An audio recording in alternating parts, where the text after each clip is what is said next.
하나님 다른 곳에 있지 아니하고 하나님 아버지 앞에 있게 하시니 감사합니다. 아멘. 오늘 또 하나님의 말씀을 들을 때에 전하는 사람이나 듣는 사람이나 다 살 수 있는 생명의 말씀으로 함께하여 주옵소서. 아멘. 예수님의 이름으로 기도합니다. 아멘. 제가 기도하는 것 중에 하나가 말씀을 전할 때 전하는 저도 살고 그리고 듣는 분들도 사는 함께 살 수 있는 그런 말씀이 되게 해달라고 그렇게 기도를 해요. 그래서 왜냐면 그 바울이 그런 얘기하거든요. 남은 구원하고 나는 버림이 될까봐 내가 두렵다 그런 얘기를 해요. 그래서 여기 뭐 목회자 세미나는 아니지만 목회자들은 참 위험해요. 뭐가 위험하냐면 이 예배가 일이 돼버리잖아요. 그래가지고 그 일을 하는 거예요. 은혜가 없어서. 은혜가 없는데 한번 저 같이 학교 다니던 그 후배가 저한테 그런 얘기 하더라고요. 자기가 이제 새로운 교회에 부임해갖고 전도사로 들어갔는데 담임 목사님한테 은혜 못 받는다는 거예요. 은혜를 못 받는다는 거예요. 아니 왜 은혜를 못 받냐? 그러니까 담임 목사님의 설교 말씀이 은혜가 안 된다는 거예요. 서로 다를 수 있어요. 왜냐면 우리는 장로교 교육을 받았는데 이 친구가 순복음교회 사역을 잘한 거예요. 그러니까 은혜가 안 되지. 그러니까 제가 이제 그런 얘기를 했어요. 사역자가 됐던 성도가 됐던 자가 발전기 하나쯤은 갖고 있을 수 있다. 응? 자가 발전. 그래서 목사님이 은혜를 내게 채워주지 못한다 하더라도 내 스스로가 은혜를 받을 수 있는 그런 자가 발전기. 그 뭐냐면 스스로 골방에 들어가서 내가 하나님과 나와의 1대1로 독대를 하는 거예요. 그 속에서 내가 개인적인 예배를 통해 갖고 은혜를 받는 거예요. 그게 이제 직분자 정도 되면 집사님이 됐던 그 목회자가 됐던 간에 자가 발전기 한 대씩은 다 갖고 있어서 그 계속 그 자가 발전기 돌려서 스스로 해 먹어야 돼요. 밥을 스스로 해 먹어야 그래야 제가 앞에 나와서 실수를 좀 해드려도 웃으면서 넘어갈 수 있는데 제가 만약에 말씀 준비가 좀 허술해서 실수를 하잖아요. 그럼 자가 발전기 없는 사람들은 어떻게 되겠어요? 안 채워지잖아. 화가 나갖고 저 인간이 저게 응? 응? 아니 저게 강도사라더니 완전히 강도네. 응? 아니, 이렇게 된단 말이에요. 마음이 안 좋아요.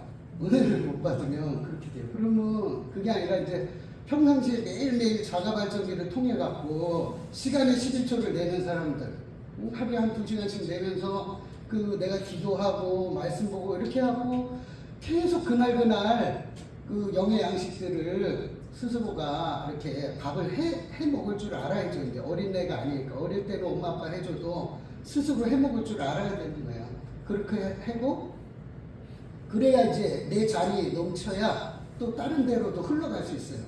내가 내 잔이 넘치면 그거 한번 생각해 보세요. 이렇게 피라미드 식으로 그 잔들 있잖아요. 와인잔을 쫙 쌓아 놓더라고요. 이렇게. 그러면 맨 위에다가 잔을 이렇게 그 술을 붓잖아요. 그러면 이 잔이 넘치면서 그 옆에 그 밑에 옆에 잔으로 해가지고 계속 그 맨 윗잔에서 넘치는 것이 계속 그 밑바닥까지 다 흘러가요. 흘러가는 게 그게 이제 내 잔이 넘친다. 하나님께서 내게 은혜가 넘쳐나면 내 이웃에게도 흘러가고 내 자녀에게도 흘러가는 거예요. 그렇기 때문에 자가 발전기 한 대씩 사세요. 사셔서 시간에 11초로 2시간 정도 이렇게 예배를 말씀 보고 기도하는 그러니까 말씀을 조금 더 많이 보시고 1시간 하지 말고 30분, 1시간 반 이런 식으로 하세요. 기도를 많이 하면 말씀 없이 기도 많이 하면 교만해지더라고. 그래가지고 이렇게 하셔요. 해가지고 조금씩 늘려갖고 비율을 이렇게 맞춰갖고 하면 그러면 이제 교회에서 어떤 교회는 그리고 물론 교회는요 그 어머니라고 표현을 해요. 어머니가 뭐냐면은 애기들 젖먹이죠. 젖먹이고 양육하잖아요. 좀 큰 애들은 어떻게 해요? 밥을 먹이잖아요. 단단한 음식들을 먹이잖아요. 그래서 교회를 어머니라고 표현을 해요. 표현을 하는. 그러니까 교회는 말씀으로 우리의 영혼들을 양육하는 곳이 교회예요. 그렇기 때문에 말씀이 참 중요한데 꼭 그것이 목회자만 하는 건 아니에요. 우리가 이제 나중에 성장을 해서 교사가 될 수도 있잖아요.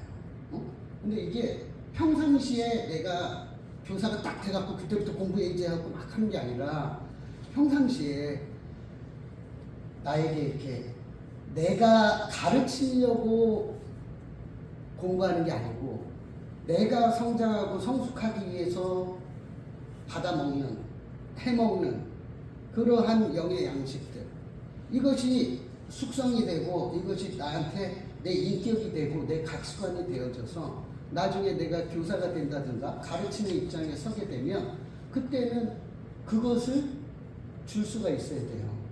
그걸 줄 수 있어야 되기 때문에 그렇기 때문에 평상시에 자가발전기 돌리는 것이 굉장히 중요하다라는 거죠. 오늘은요 손을 떠니까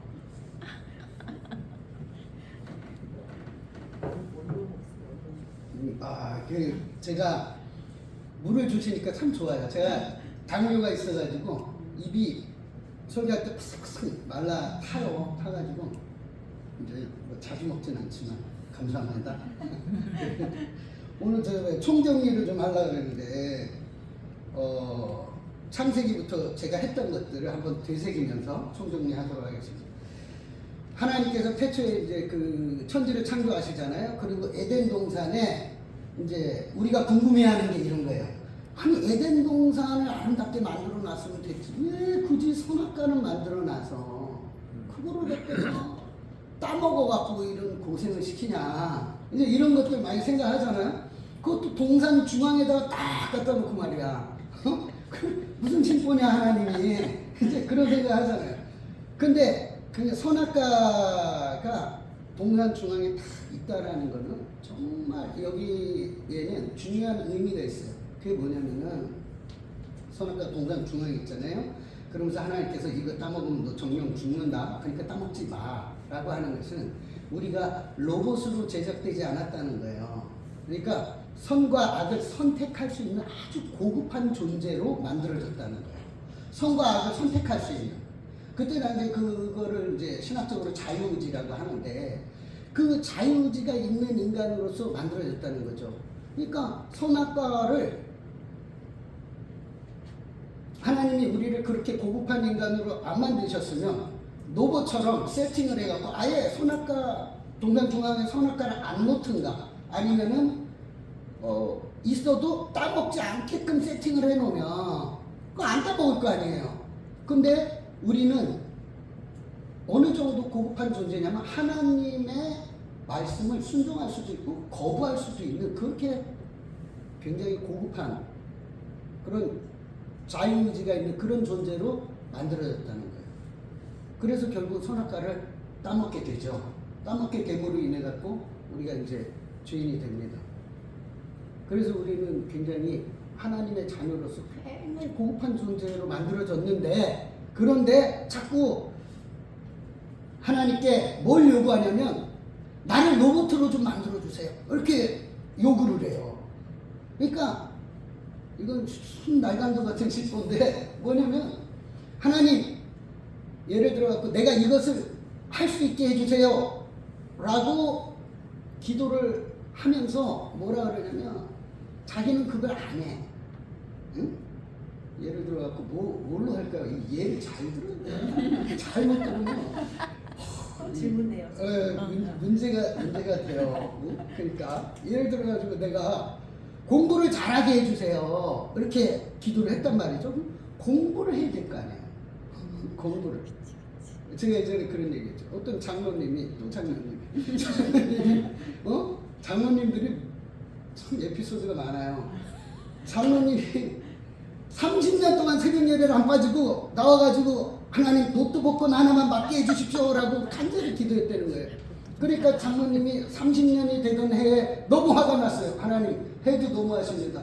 아니 30년을 새벽 예배 한 번도 안 빠지는데 그거 하나 들어주는 게 그렇게 어려워요? 그거 좀 들어주시면 안 돼요?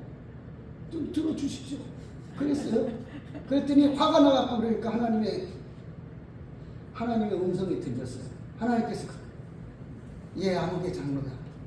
제발 노트북 한 장만 사라. 한 장만 사라는 거예요. 아니 복권을 당첨되게 기도했으면은 복권을 사야 될 거 아니에요. 공부를 잘하게끔 해달라고 기도하면 공부를 해야 될 거 아니에요. 그런데 안 해 공부를. 하나님 술 끊게 해주세요. 딱 그래놓고 자기는 마셔. 하나님 그 마시면서 그래. 내 탓이 아닙니다. 하나님이 안 끊게 해주시니까 저 마시는 거예요. 그리고 이제 막 먹는 거예요. 먹고 계속 그런 식의 어떠한 그 하나님께 우리가 뭘 요구하냐면 하나님 나를 그냥 로봇처럼 하나님 말씀에 딱 순종해서 이렇게 자동으로 막 기계적으로 순종을 해갖고 그냥 죄 안 짓고 하나님 뜻대로만 다 살게 해주세요. 이런 마음과 기도할 때가 많잖아요. 물론 그 심정은 이해를 해요. 저도 그랬어요. 그 심정은 이해해요. 왜냐면 내가 나를 보니까 너무 화가 나는 거야. 하나님 진짜 죄를 지으려고 탁 이렇게 할 때 손모가지를 딱 잘라주십시오.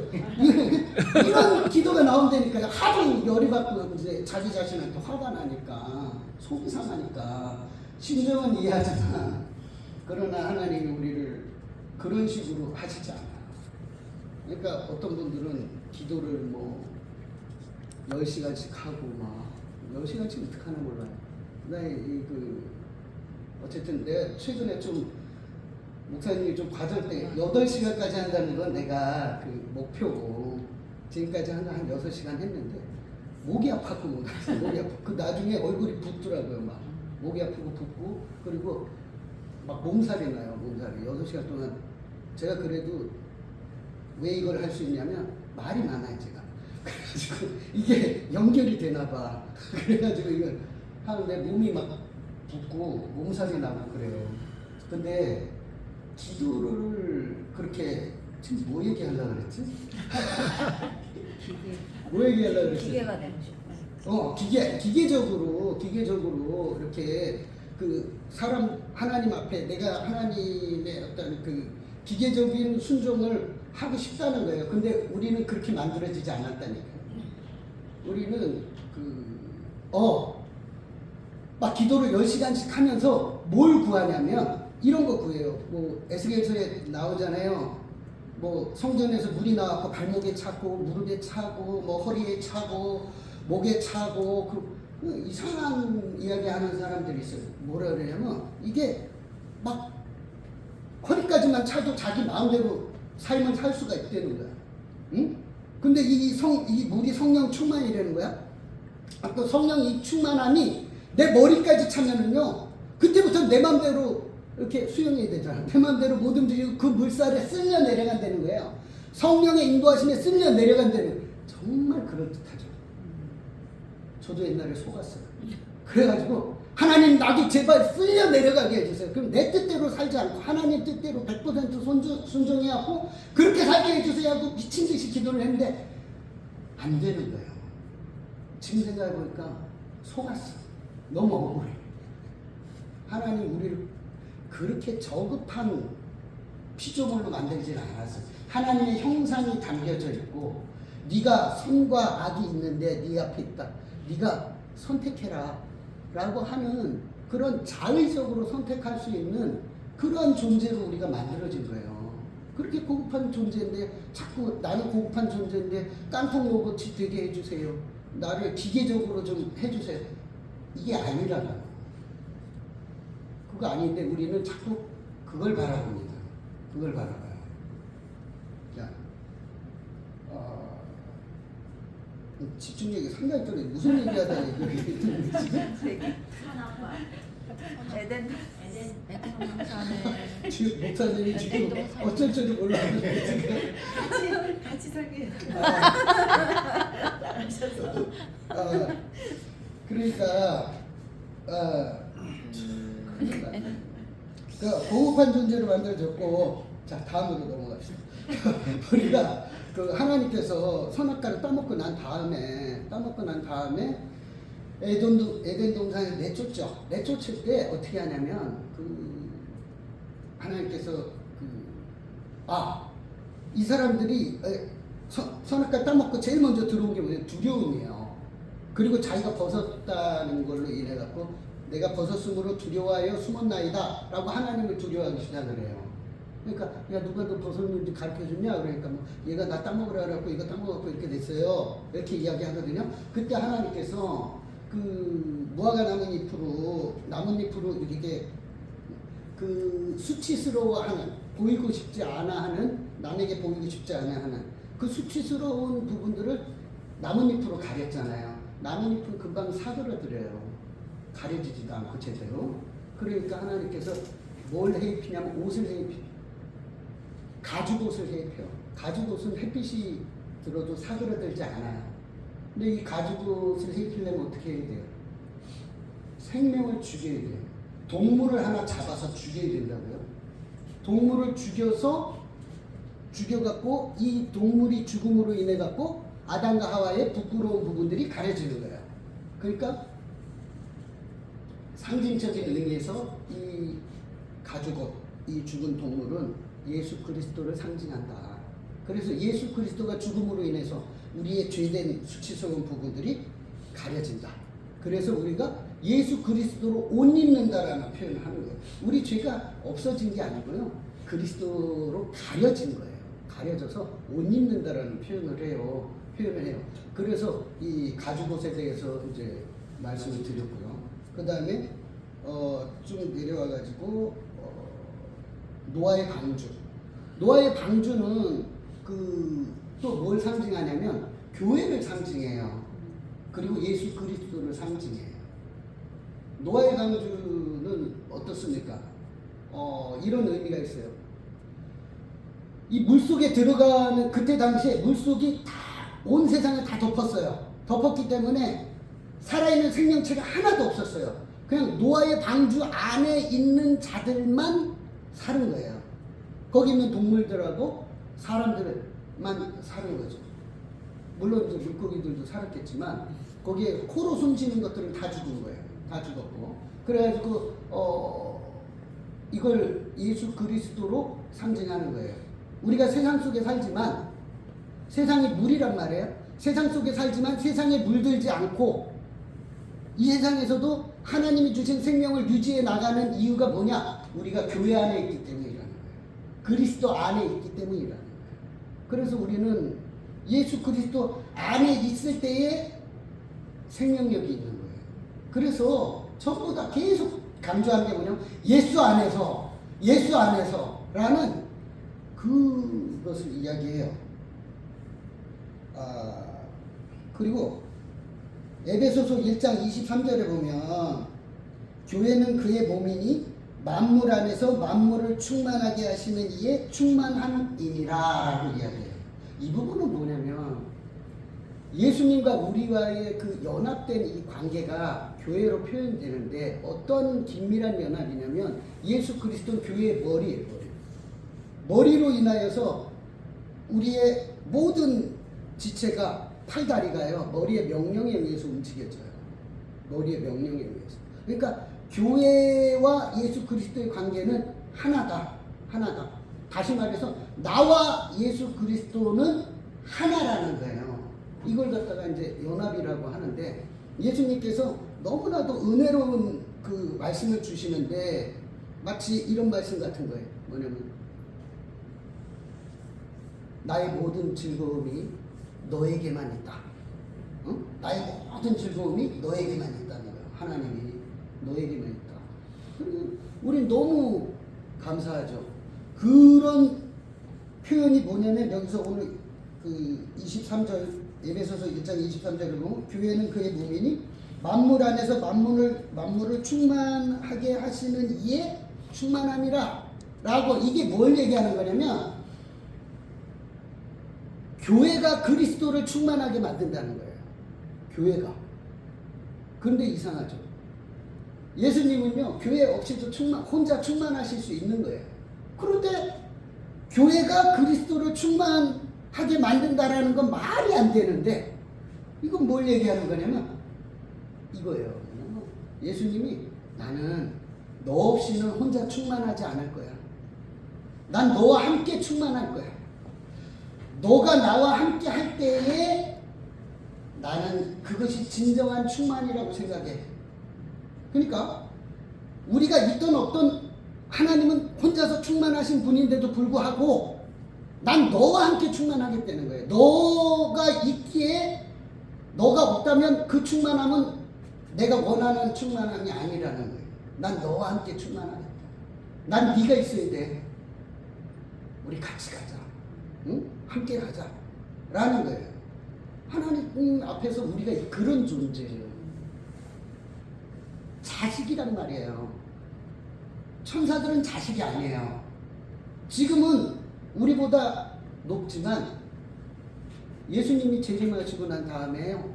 이제 새하늘과 새 땅에 들어가잖아요. 그러면 우리는 천사들이 우리의 수종을 들어요. 수종 들고 우리는 하나님의 자녀로서 상속자로서 기업을 받는 그런 존재가 되는 거예요. 그런 존재가 되는 거예요. 그렇기 때문에 교회라는 거 굉장히 중요하고 제가 방주가 뭐라 그랬어요? 탱탱볼이라 그랬죠. 탱탱볼. 탱탱볼 그 수영장에서 물에다가 쭉 집어넣었다가 탁 놓으면 어떻게 돼요? 탕! 그거 튀어오르잖아요. 왜 튀어올라요? 물이 삼킬 수가 없어요. 응? 세상이 교회를 삼킬 수가 없어요. 세상이 그리스도를 삼킬 수가 없어요. 물속에 아무리 밀어넣어도 순간적으로 들어가 있어도 나중에는 튀어오른다. 물 위에 떠있지 절대로 물속에 잠길 수 없는 게 교회고 그리스도다. 우리가 그 안에 있을 때에 그 안에 있기 때문에 우리는 세상에 잠식되지 않는 거예요.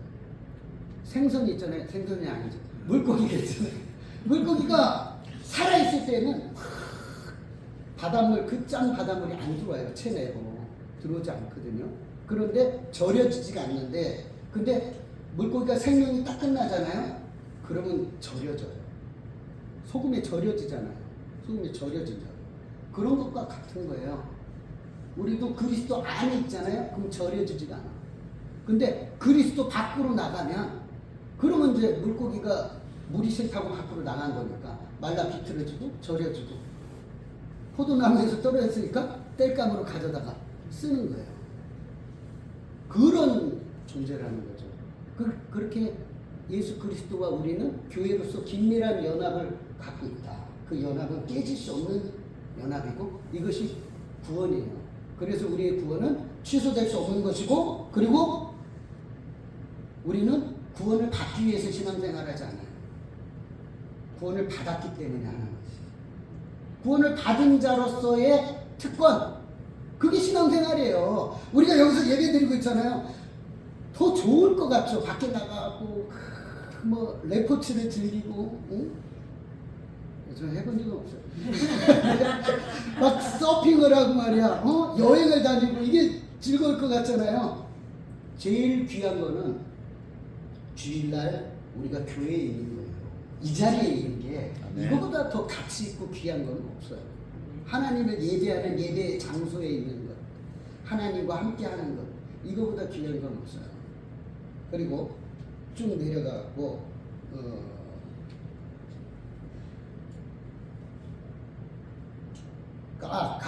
그리고 성부, 성자, 성령에 대해서 혼동하실까봐 혼동하시는 분은 없지만 그래도 높아심에서 웃기죠.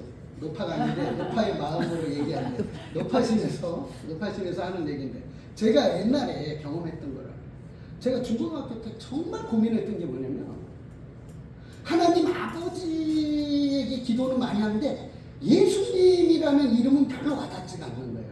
그래서 예수님한테 좀 미안하더라고요. 예수님을 좀 소외시키는 것 같고 성령님은 뭐 쫙 끄트머리 있는 거지.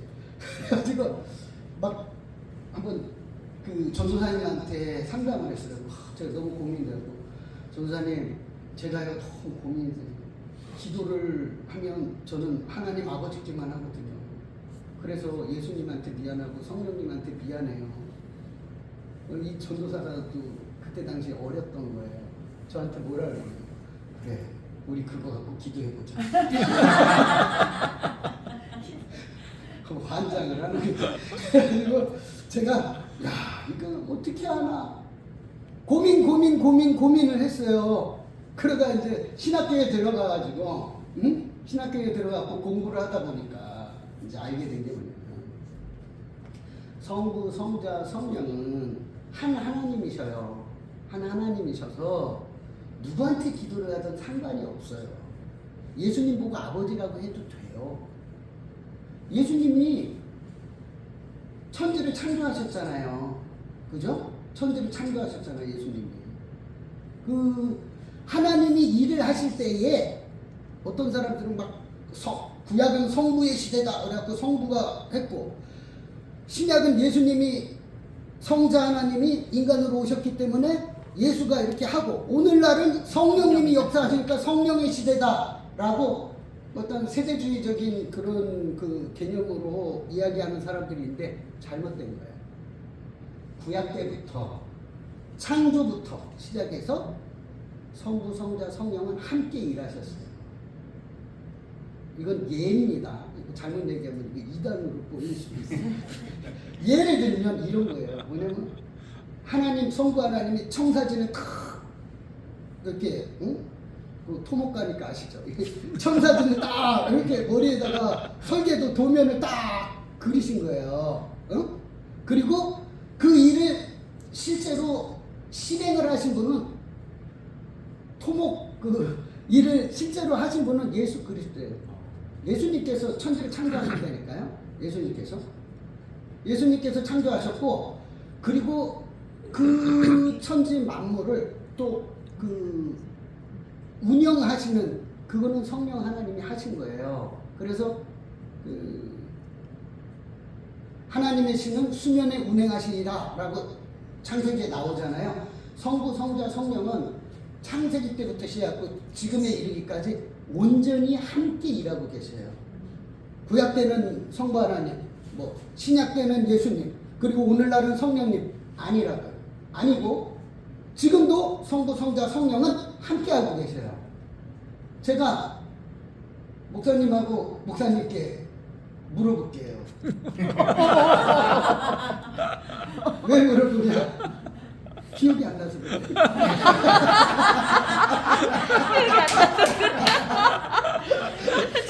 내가 지금 원래 성부 하나님이 성자로 인하여 뭐 있잖아요.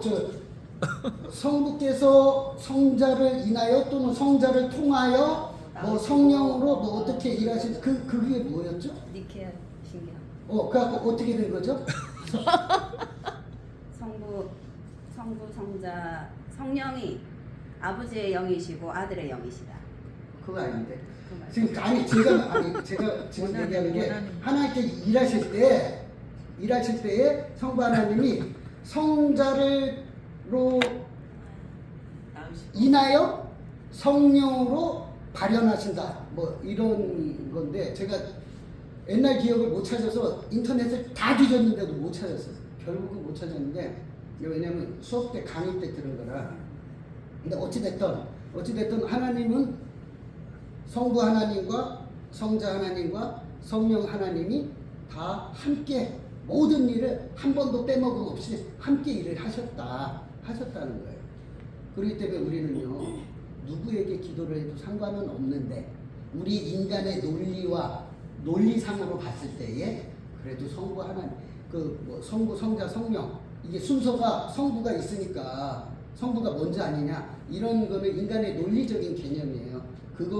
그게 아니고 성부, 성자, 성령 하나님 어떤 하나님에게도 그 기도할 수 있지만 그래도 성부 우리 인간의 논리에 있어서는 성부 하나님께 기도하는 것이 아무래도 옳지 않냐 이렇게 해서 성부 하나님께 기도를 하는 거예요. 하고 예수님의 이름으로 기도를 마치기도 하고 그러니까 우리 가끔가다 기도할 때 성령님 임해 주세요라고 기도하고 그리고 예수님 도와주세요라고 기도하잖아요. 전혀 문제가 안 된다. 왜? 한 하나님이니까. 성부, 성자, 성령 한 하나님. 나만 헷갈렸나? 그리고 이제 아브라함까지 내려왔죠. 그 우리가 성경을 볼 때 어떻게 봐야 된다 그랬어요? 성경을 볼 때 어떤 관점으로 봐야 되냐면 그 영웅주의적인 그런 관점에서 보는 게 아니라는 거예요.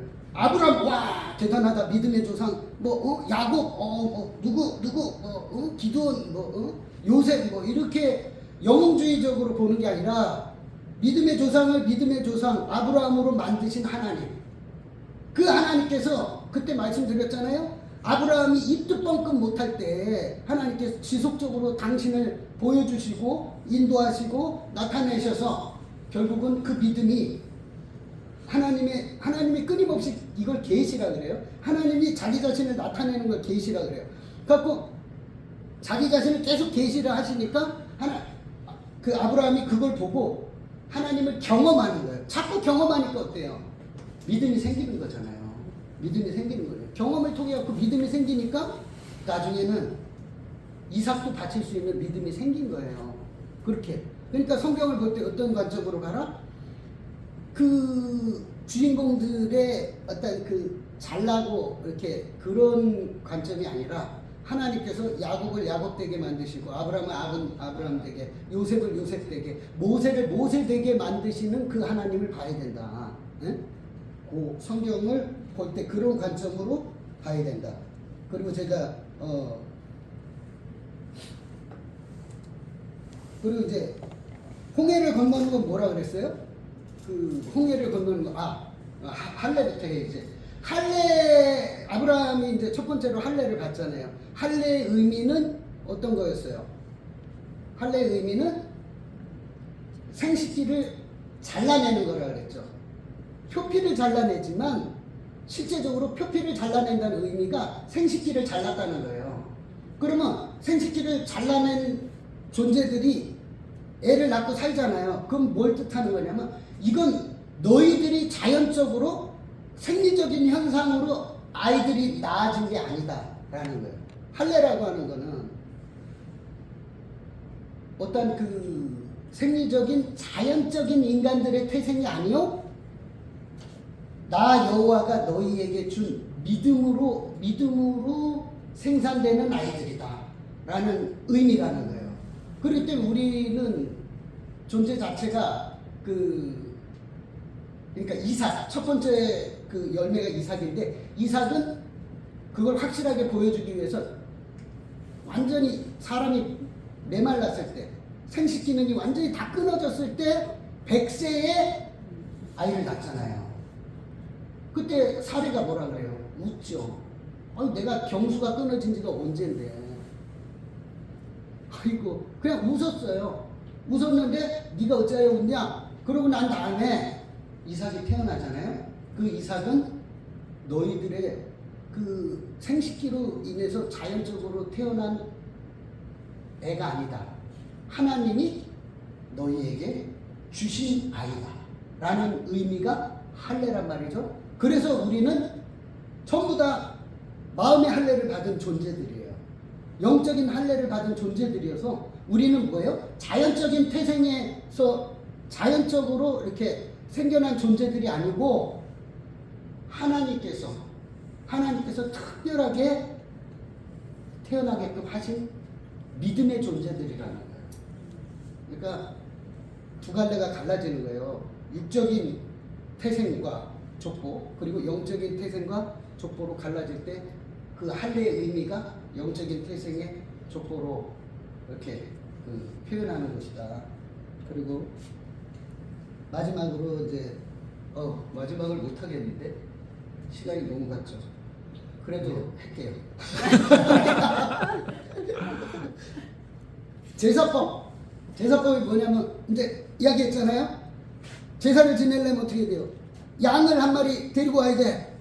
양을 데리고 와갖고 이 양에다가 양을 맨 처음에 어떻게 해요? 제사장이 흠이 있나 없나 이렇게 다 살펴보고 나갖고 오케이 통과 딱 그러면은 어떻게 해요?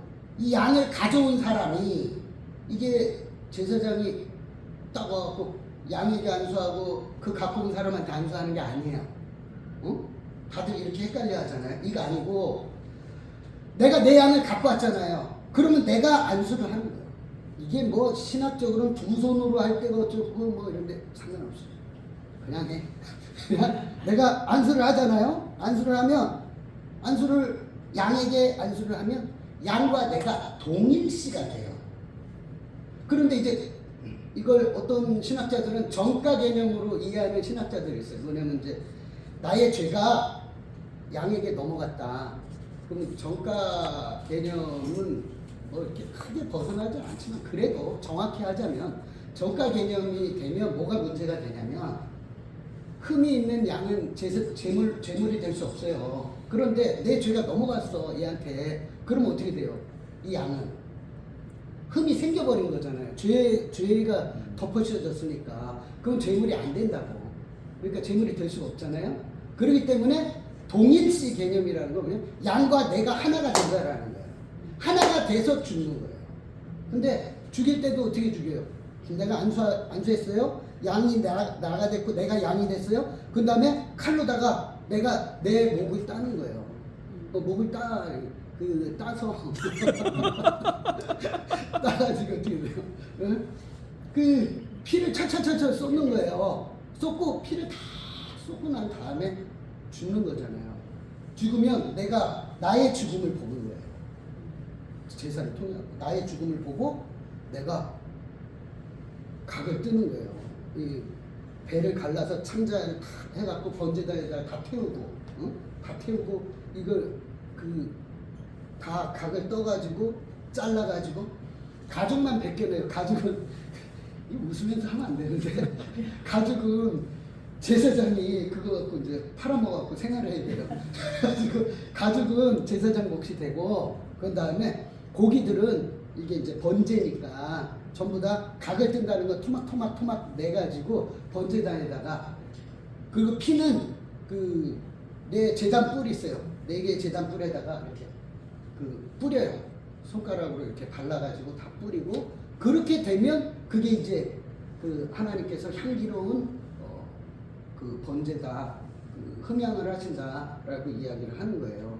그러면 이제 이거는 온전히 예수 그리스도가 나와 하나가 되어서 동일시되니까 하나가 되어서 십자가에 죽으신 것을 예표하고 상징하는 거예요.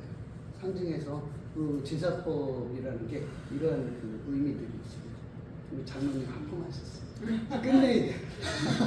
자, 기도하겠습니다. 하나님 감사합니다. 오늘 총정리 한번 훑어봤는데 하나님 우리가 시간이 가면 갈수록 하나님에 대해서 잘 알게 하시고 또 잘 아는 만큼 하나님의 기쁨이 되는 삶을 살 수 있도록 하나님 도와주옵소서. 감사드리며 예수님의 이름으로 기도합니다. 아멘.